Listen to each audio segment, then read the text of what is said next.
संताप हुआ। जिस प्रभु से मिलना था उससे मिल न सके, इसी बात का पश्चाताप हुआ। हो जिस प्रभु से मिलना था उससे मिल न सके, इसी बात का पश्चाताप हुआ। बहुत सुंदर प्रार्थना मेरे से पूरा आप लोगों ने सुनी। आइए छोटी सी प्रार्थना परमपिता परमात्मा से हम भी कर लेते हैं। प्रार्थना मैंने याचना मांगा। लोग कहते हैं परमात्मा देता नहीं है, पर मैं कहा करती हूँ हमने कभी मांगा नहीं है। यदि पात्र बनकर के मांगा होता तो ऐसा कभी होने वाला नहीं है कि परमात्मा कभी किसी को ना दे, पर मांगे क्या। वो सुंदर लिखा है प्रकाश की कवि ने, और क्या कहा, तुम्हारे दिव्य दर्शन पे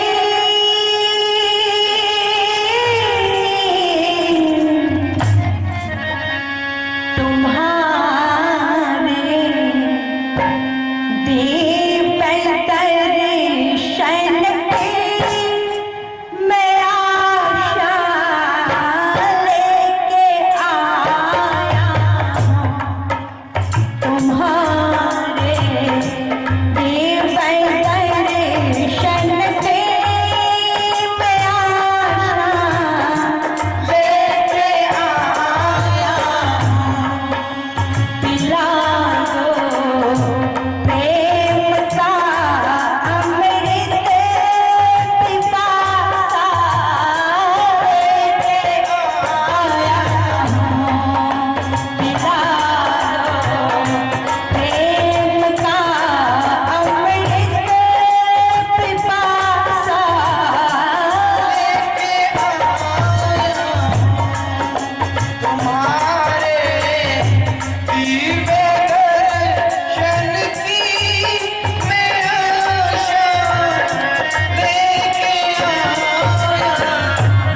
सरलता और सौम्यता की प्रतिमूर्ति श्रद्धेय आचार्य प्रमोद जी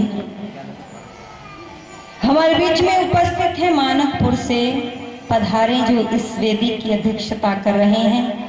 आदर और सम्मान के योग्य आर्य समाज मानकपुर के प्रधान जी श्रद्धेय श्री सूरज सिंह जी एवं उपस्थित हुए समस्त भद्र पुरुषों, ईसारी समाज के समस्त पदाधिकारी वर्ग और सम्मुख उपस्थित नौजवान मेरे भाइयों, बहुत सुंदर जिसका भजन अभी आपने सुना था, मेरी छोटी बहन वंदना आर्या, उनके साथ में आए हुए जिनके संपर्क से मैं आपके बीच में आई हूँ, उनके पिता श्री श्रद्धेय श्री अशोक जी आर्य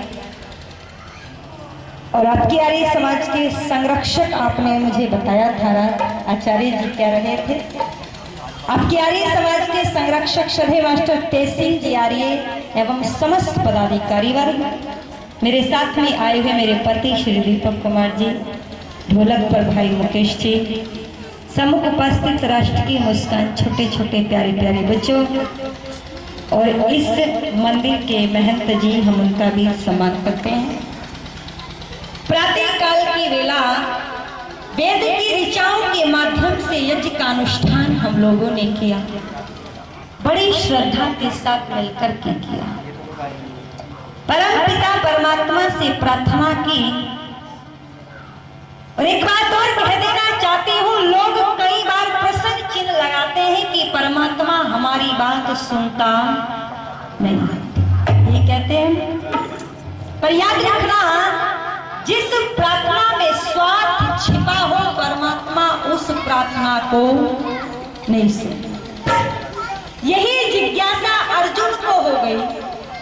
अर्जुन योगीराज श्री कृष्ण के पास पहुंच गए, जाकर के श्री कृष्ण से बोले, अर्जुन बोले भगवान एक बात मन में आ रही है। कृष्ण बोले बताओ क्या बात है। अर्जुन कहते हैं भगवान परमात्मा की भक्ति सभी करते हैं, हर व्यक्ति परमात्मा को मानता है, केवल 10% ऐसे लोग होंगे जो बिल्कुल नास्तिक हो, चाहे किस भी रूप में मान रहे हो, कैसे भी मानते हो, लेकिन ईश्वर जैसी सत्ता को हर व्यक्ति मानता है। और आप कहते हैं कि परमात्मा का भक्त कभी दुखी नहीं होता, परमात्मा के भक्त को कभी किसी प्रकार की कोई आपदा आकर के घेरती नहीं है। जब इतनी दुनिया भक्त है तो फिर लोग ऐसे विचलित क्यों हैं? प्रश्न उठा या नहीं उठा? लोग विचलित क्यों हैं जब परमात्मा को सभी मानते हैं? तो योगीराज श्री कृष्ण बड़े गंभीर, दूरदर्शी और बड़े ही महान तपस्वी थे। मुस्कुराए, मुस्कुरा करके बोले पार्थ प्रश्न तो बहुत अच्छा किया है, पर सुनो, परमात्मा का भक्त बनने के लिए पात्रता होनी चाहिए। जितने भी संसार में प्रभु के भक्त हैं केवल 4 प्रकार के हैं। कितने प्रकार हैं भक्तों के? 4। चाहे अमेरिका हो, लंदन, इंग्लैंड, यूरोप हो, एशिया के देश हो, कुछ भी हो, बोले 4 प्रकार के परमात्मा के भक्त होते हैं। और इन 4 प्रकारों में से प्रभु केवल एक प्रकार के भक्त की प्रार्थना को सुनता है। आइए जरा हम योगीराज श्री कृष्ण के बताए हुए गीता के माध्यम से पता करें कि हम कौन सी कैटेगरी के भक्त हैं। हम भी तो है ना प्रभु के भक्त, पर कौन से नंबर वाले भक्त हैं? तो अर्जुन योगीराज से कहते हैं भगवान समझ में नहीं आया, थोड़ा सा विस्तृत में करके बताए। तो योगीराज श्री कृष्ण कहते हैं सुनो अर्जुन, चतुर्विद्या मां भजन्ते जना सुकृतिनो अर्जुन, आर्तो जिज्ञासु रथार्थी जानी चैन भरत। भाई थोड़ी सी ढोलक की आवाज कम कर, इसके कहे पे मत चला कर, इसका तो ये वाला आउट है, मेरे हिसाब से करा कर। तो निवेदन कर रही थी आपके बीच में परमात्मा की भक्ति करते हैं। और सबसे पहले नंबर पर लिखा, बोले अर्जुन जो दुखी होता है वो परमात्मा की भक्ति करता है। कमाल हो गया। ऐसे भक्तों की तो भारत में छोड़ो संसार में कमी ही नहीं, सब दुखी हैं। अर्जुन के मन में भी प्रश्न उठा, बोले महाराज क्या परमात्मा का भक्त बनने के लिए पहले दुखी होना पड़ेगा? तो कृष्ण बोले अर्जुन नहीं, अरे ये दुखी जब तक दुख है इनके पास तब तक भक्ति करते हैं, और जब दुख चला जाए फिर परमात्मा की भक्ति नहीं करते। और बोले इनकी स्थिति कैसी होती है सुनो। एक व्यक्ति नदी के किनारे पर खड़ा, नदी पार करनी, अब दुख आ गया, हाथ जोड़ करके बोला भगवान नदी को पार कर जाऊं, 100 रुपए का प्रसाद चढ़ाऊं। ऐसे भक्त होते हैं दुनिया में। एक रोड काम पहले करवाने की बात करते हैं और चढ़ावा बाद में देने की बात आके लगेगी वो रोड चंदिया ने। एक भक्त प्रार्थना करा, भगवान 5 लाख मिल जाए, 5 लाख की लॉटरी लग जाए, 1.25 रुपए का प्रसाद सीधे रास्ते में उतना ही। मैंने कहा 5 लाख में 1.25 रुपए में बहलारा 1 लाख चढ़ा दे। बोला नहीं नहीं बहन जी ये तो भाव है, भाव। अच्छा इधर से आओगे नए पुल कहते ना भाव। मैंने कहा कमाल हो गया, हिंदू जाति तो परमात्मा का भाव भी लगाती है तो 1.25 रुपए का लगाती है। इतना सस्ता है, देखो 1.25 रुपए की कीमत है। खैर मैं निवेदन कर रही थी और 100 रुपए का प्रसाद बोल करके नदी में घुस गया। जा रहा था, देखा पानी तो घुटनों से ऊपर था ही नहीं। ओहो पश्चाताप, 100 रुपए का तो नाश हो गया, बर्बाद हो गए। नदी में तो पानी है ही ना, ऐसे ही पार कर लेता। ऐसे ऐसे विचार मन में आ रहे थे। नदी से रेत उठाने वालों ने रेत उठा रखी थी, नदी में खड्डे हो रहे थे। ऐसा विचार लेकर के कदम उठाया, उठा करके नदी में रखा, कदम जाकर के खड्डे में जा पड़ा।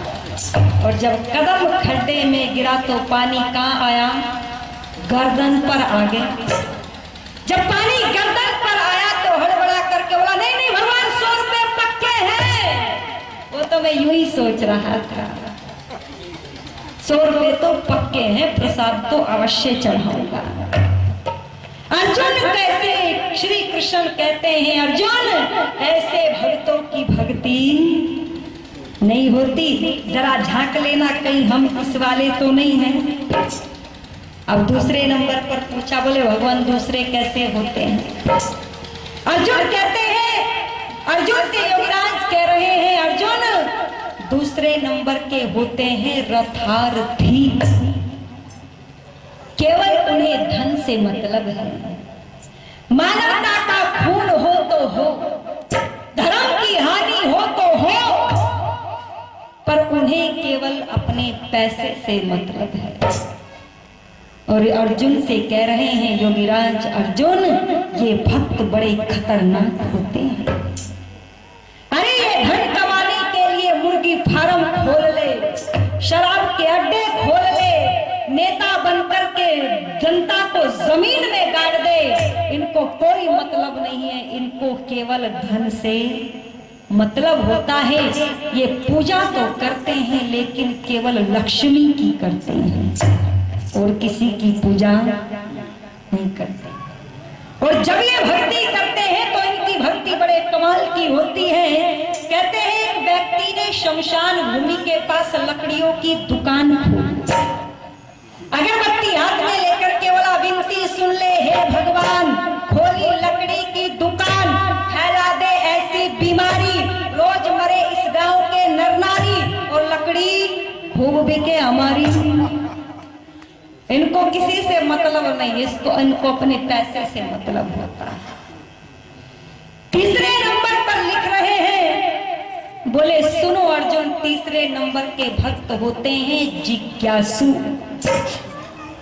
ईश्वर जीव प्रकृति के भेद को जानने की इच्छा रखते हैं, बहुत कुछ जान भी लेते हैं, लेकिन जब ये जान लेते हैं तो ये परमात्मा जैसी सत्ता को नकार देते हैं, फिर ये अपने आप भगवान बनकर के बैठ जाते हैं। मैं कह दूं उदाहरण के लिए, एक नाम है सुधांशु जी महाराज का। सब कुछ जानते हैं या नहीं जानते हैं? वो जानते हैं क्या सत्य है और क्या असत्य है। आर्य सामाजिक परिवार में पैदा हुए, उनके गांव हरिपुर में 3 साल लगातार जाने का अवसर मिला, उनके परिवार में ठहरने का अवसर मिला। पिता बिल्कुल आर्य समाजी दोनों समय यज्ञ करे, पर जान करके भी अनजान क्यों? क्योंकि फिर खुद परमात्मा बन करके बैठ गए। बोले ये भी थोड़े से खतरनाक होते हैं, इनको भी किसी और से मतलब नहीं है। और अंतिम उत्तम उच्च कोटि के भक्त अर्जुन सुनो होते हैं ज्ञानी, अर्थात व्याकरण की भाषा में ज्ञानी। और अर्जुन सुनो, जब ये प्रार्थनाएं करते हैं तो कभी अपने लिए कुछ नहीं मांगते। अरे जब इनकी आंखों से आंसू निकलते हैं तो अपने लिए नहीं रोते।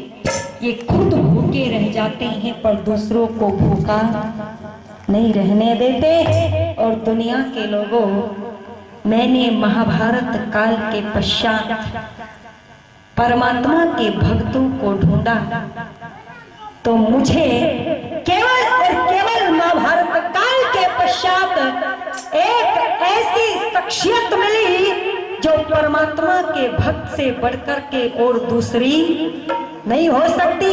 और वो परमात्मा के भक्त कौन थे? महर्षि स्वामी दयानंद। अरे जो रोए तो अपने लिए नहीं रोए बल्कि दुनिया के दुखों को देख करके रोए।